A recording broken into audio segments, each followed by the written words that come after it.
ঢাকা টাঙ্গাইল মহাসড়কে বাইপাল মোড় থেকে যুক্ত হচ্ছেন সহকর্মী শাহিনুর রহমান। শাহিন আবারও যুক্ত হয়েছেন আমার সাথে। শাহিন, একদম শেষ মুহূর্তে এই যাত্রার খবরাখবর আপনার কাছ থেকে জানতে চাইবো। গাড়ির চাপ কেমন?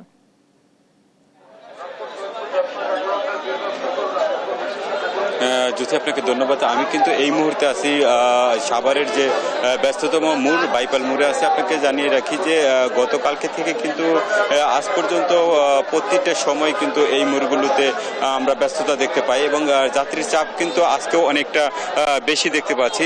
মহাসড়কে যাত্রী এবং গাড়ির চাপ কম থাকলে কি হবে, কাউন্টারগুলোতে কিন্তু অনেক যাত্রী আমরা দেখতে পাচ্ছি। প্রত্যেকটা কাউন্টারে কিন্তু অপেক্ষমান যে যাত্রীরা আছে তারা কিন্তু তাদের কাঙ্ক্ষিত গাড়ির জন্য এখনো বসে আছে এবং অনেকেই কিন্তু আমরা দেখতে পাচ্ছি যে তারা যাদের গতকালকে এবং আজকে ছুটি হয়েছে তারা কিন্তু আজকে গ্রামের বাড়ি যাওয়ার জন্য প্রস্তুতি হাতে নিয়েছে এবং প্রস্তুতি নিচ্ছে। এবং সেই সাথে আপনাদেরকে জানিয়ে রাখি যে এই যে আজকে কিন্তু ভাড়া নিয়ে তারা কাউন্টার বিভিন্ন এক কাউন্টার থেকে আরো কাউন্টারে তারা ভাড়া হাঁকাচ্ছে এবং যাতে কোন কাউন্টারে ভাড়া কম সেই কাউন্টারে তারা যাচ্ছে। এবং আমরা কাউন্টার মাস্টারের সাথে কথা বলেছি, তারা আমাদেরকে জানিয়েছে যে তারা কিন্তু কাঙ্ক্ষিত যে ভাড়ার নির্ধারিত যে ভাড়া সেই ভাড়ায় নিচ্ছে, অতিরিক্ত ভাড়া তারা নিচ্ছে না এমনটি। আমরা যদি এখানে অপেক্ষমান একটা যাত্রীর সাথে কথা বলার চেষ্টা করি।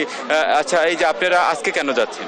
আমরা ঈদের ছুটিতে আত্মীয় স্বজনদের সাথে ঈদ করার জন্য বাড়িতে যাচ্ছি। আজকে কেন? আসলে গতকালকে রাস্তাঘাটে প্রচুর জ্যাম, গাড়ির সিট ভালো পাওয়া যায় না, আবার রেট বেশি, আজকেও রেট বেশি, এই কারণে আমরা আজকে যাচ্ছি। আচ্ছা, যেমনটি জানিয়েছিলেন যে বিশেষ করে যে গতকালকে চাপ থাকার কারণে কিন্তু আজকে অনেকেই বেছে নিয়েছে যে আজকে যাওয়ার জন্য। আমরা কিন্তু নবীনগর যে চন্ডা মহাসড়ক আছে এই সড়কে কিন্তু যান চলাচল এখন পর্যন্ত স্বাভাবিক আছে। এবং সেই সাথে আমরা যদি আপনাদেরকে আরেকটি সড়কের কথা বলি, যে গাবতলী থেকে যে আরিচা সড়ক ঢাকা আরিচা মহাসড়ক, এই রাস্তাও কিন্তু নির্বিঘ্নে কিন্তু মানুষ বাসায় পৌঁছাতে পারছে এমনটি কিন্তু আমরা দেখতে পাচ্ছি। এবং সেই সাথে আপনাদেরকে জানিয়ে রাখি যে আবদুল্লাপুর থেকে যে বাইপাল যে রাস্তাটা, এই রাস্তাও কিন্তু সহজেই মানুষ পারাপার হতে পারতেছে গাড়ি। এবং সব মিলিয়ে বলা যায় যে গত কয়েকদিনের তুলনায় আজকে কিন্তু মানুষ অনেক নির্বিঘ্নেই বাসায় পৌঁছাতে পারছে এমনটি কিন্তু আমরা দেখতে পাচ্ছি। এবং সেই সাথে আপনাকে জানিয়ে রাখি যে প্রশাসনের পক্ষ থেকে, যে হাইওয়ে পুলিশের পক্ষ থেকে এবং জেলা পুলিশের পক্ষ থেকে এবং ট্রাফিক পুলিশের পক্ষ থেকে কিন্তু দায়িত্ব পালন করা হচ্ছে। এবং আমরা দেখেছি গুরুত্বপূর্ণ মুড়ে মুড়ে কিন্তু পুলিশের তাদের দায়িত্ব পালন করতেছে এমনটি কিন্তু আমরা দেখেছি। এবং আমরা কিন্তু বিভিন্ন স্বেচ্ছাসেবী এবং ভলেন্টিয়ারদের দেখেছি, তারা কিন্তু বিভিন্ন জায়গায় বিভিন্ন মুড়ে দায়িত্ব পালন করতেছে এমনটি কিন্তু আমরা দেখেছি। যাই হোক, এই সাভারের আশুলিয়ার বাইপাল থেকে এই ছিল। আমরা একই খবর নিয়ে গাজীপুরের নজরুলের কাছে চলে যাব। নজরুল। জ্যোতি, আপনি যেমনটা বলছিলেন, আসলে যত বেলা গড়াচ্ছে ততই কিন্তু রাস্তাঘাট এবং ফাঁকা হতে শুরু হয়েছে। তো আমি যেখানটায় দাঁড়িয়ে রয়েছি চান্দনা চৌরাস্তা ফ্লাইওভারের উপরে, কিন্তু আমি উপরের অংশে দাঁড়িয়ে আছি।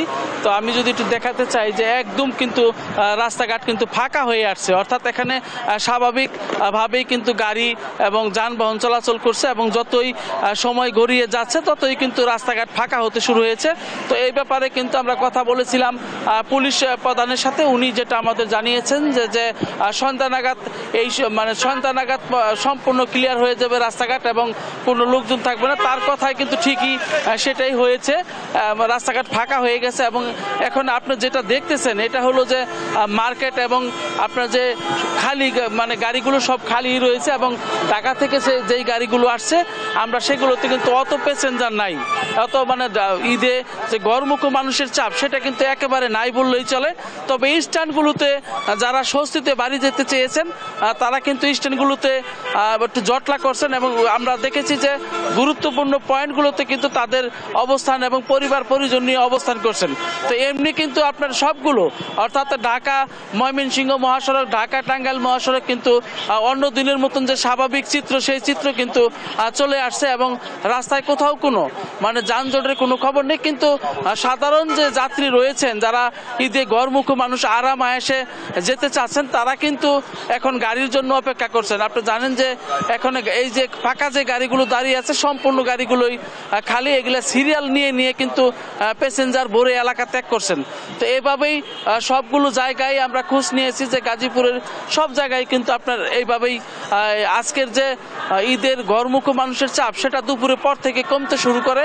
এখন রাত্রে প্রায় 8টা বাজে, এখন কিন্তু আপনার চাপ নাই বললেই চলে। আমরা নিচে কতক্ষণ দাঁড়িয়েছিলাম, নিচে উপরে কিন্তু আপনার সমান তালেই চলছে গাড়ি, কিন্তু আপনার যদি একটু দেখাতে চাই যে ফ্লাইওভারের উপরের অংশ কিন্তু একদম ফাঁকা হয়ে গেছে এবং ঢাকা থেকে যে গাড়িগুলো আসতেছে গাজীপুরের দিকে বা ময়মনসিংহ যাচ্ছে যেগুলা, সেগুলো কিন্তু স্বস্তিতে এই গাড়িগুলো যাচ্ছে। অর্থাৎ এখানে আমরা প্রতি মিনিটে শত শত গাড়ি এই ফ্লাইওভার ত্যাগ করতে, কিন্তু এখন দেখা যাচ্ছে যে খুব সীমিত পরিসরে গাড়ি যাচ্ছে।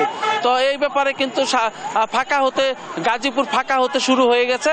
আপনারা জানেন যে রাতেই সম্পূর্ণ মানে ঘরমুখী মানুষ আর থাকবে না, সব গ্রামের বাড়িতে যার যার গ্রামের বাড়িতে ঈদ করবেন সেই জন্যই যাচ্ছেন। এবং আমার কাছে জ্যোতি, আপনারা জানেন যে গাজীপুর একটি গুরুত্বপূর্ণ পয়েন্ট, এই দিক থেকে কিন্তু সব ঈদে ঘরমুখী মানুষ যাচ্ছেন। তো এই ছিল আমার কাছে গাজীপুর চৌরাস্তা থেকে সর্বশেষ। জ্যোতি, নজরুল এবং শাহিন, আপনারা দুজনেই থাকুন আমাদের সাথে যুক্ত।